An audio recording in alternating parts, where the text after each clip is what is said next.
Hello again, welcome back. So now that we've got so many filters on the go, it's pretty easy to take a couple of these filters and tweak them and get a couple different effects. So I'm lazy and I wouldn't mind doing that just to get a few more filters in. So let's start with uh, making a mirror filter that goes top to bottom instead.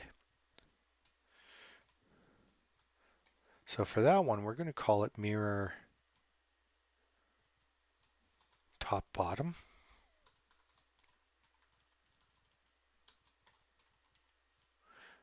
And I'll go up here and add it before I forget.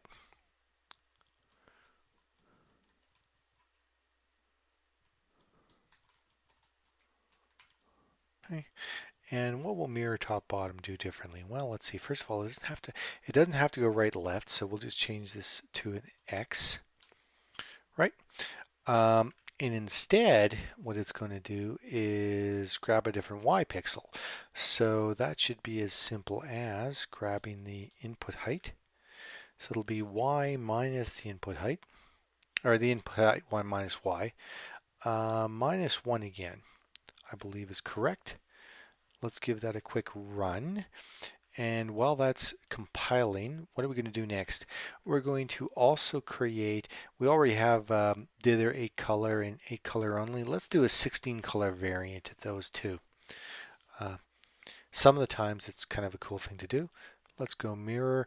Oh, I called it right to left again. Well, you know what? I'm going to, we think this is the top bottom. There we go. Perfect. Okay, that did work. Great. So I'll just stop that. I needed to call this top bottom. And now let's create a second palette.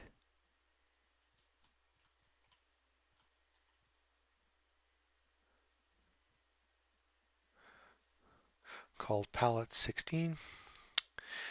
Now, do we want to somehow include the 8 palette in the 16 palette? You know what?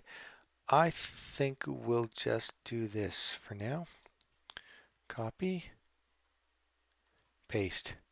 So we'll start off with the same set of colors. Now, what do we want to do for 16 color palette? Well, the big thing is, what I'd like to do is I'd like to have some half intensities. So I'm going to change these to half intensities. So that's a nice gray, and this should be a pale red, and a pale green, and a pale blue, and these will be cyan, magenta, yellow, I think. And they'll be they'll be the less intense versions of them.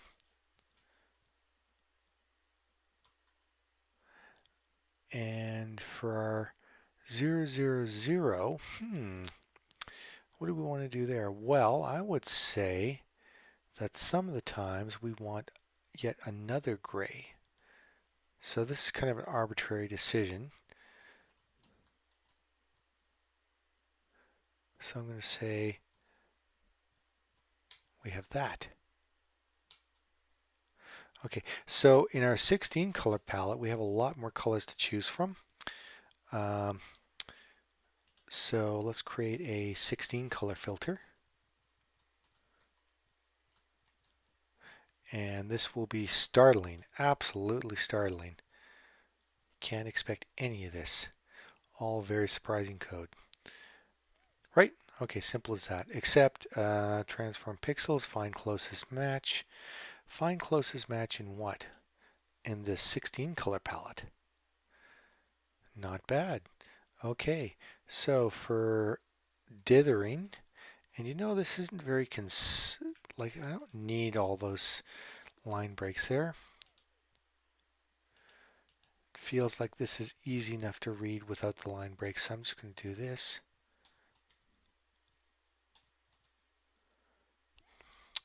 And I'm going to take this function, copy it,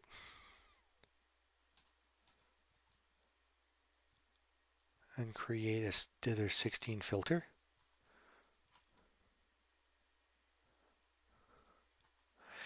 And in a similar way, this is the processing always did, except the palette it uses is the 16 color palette.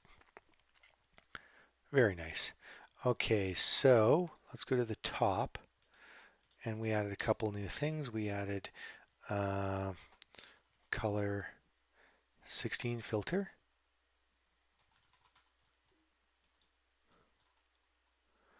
and we added, did I get that right? Color 16 filter? Colors 16 filter, sorry. And dither 16 filter. Okay, now let's organize this a bit too.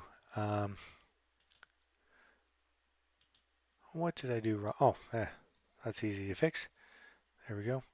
I'd like to put the less recently used ones near the bottom, and these will definitely fall into that category. But then again, both of these are kind of oddball things.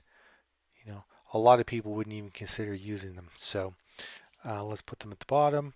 I like the mirrors there. Actually, the mirrors are a little more common, so I'm going to move them up near the top. Okay, and you know I could overthink the heck out of this, so that's pretty good. I do like the hue, saturation, brightness stuff being a little higher up. Mix filter, kids love that one, so I'll just leave that one in where it is. Okay, let's run that.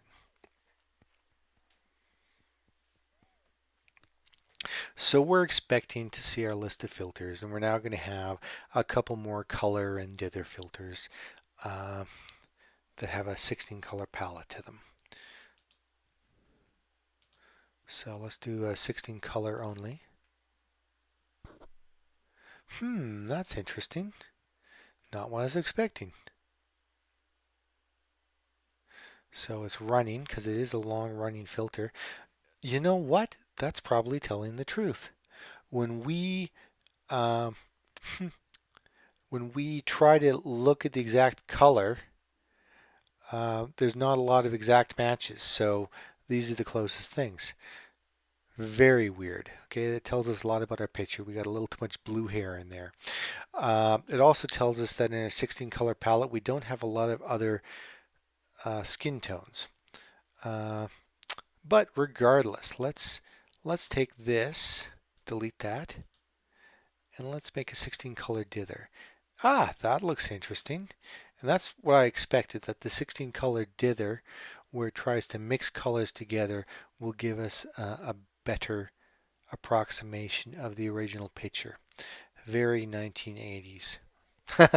Oh, and look at that. It's very gray there. So that's why we had so much gray in our picture, because it was able to get a close match for the bricks.